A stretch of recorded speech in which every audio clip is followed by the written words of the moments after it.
So మీరు చాలా inspiration Radhika.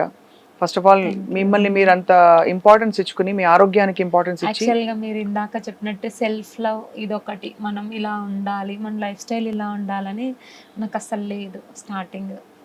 ఈ ఇష్యూ ఉండి నేను పెయిన్తో బాధపడుతున్నప్పుడు అనిపించింది నేను కరెక్ట్ చేసుకోవాలి. సో సమ్ టైం నేను నా హెల్త్ కోసం తీసుకోవాలి, నా ఫ్యామిలీకి నేను సపోర్ట్ ఇవ్వాలి వాళ్ళకి, అంటే కూడా నేను హెల్తీగా ఉండాలి.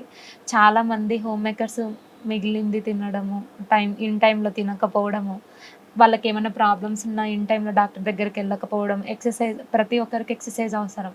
నేను రీసెంట్‌గా ఒక ఆహ్, జ్యోతిక గురించి జ్యోతిక కాదు, ఉమెన్ గురించి చెప్తున్నాడు. మెన్‌కి ఏదైతే కావాలో ఉమెన్‌కి కూడా తనకి కావాలి. తనకి ఒక పర్సనల్ టైమ్ ఉంటది, తనకి జిమ్ టైమ్ ఉంటది, తనకి హ్యాపీనెస్ ఉంటది, తనకి డైట్, ఇవన్నీ ఈక్వల్‌గా ఉంటాయి. సో, వాళ్ళని మనం ఎంకరేజ్ చేయాలి, మోటివేట్ చేయాలని అనుకుంటా అని చెప్పాడు ఒక ఇంటర్వ్యూలో చూసా.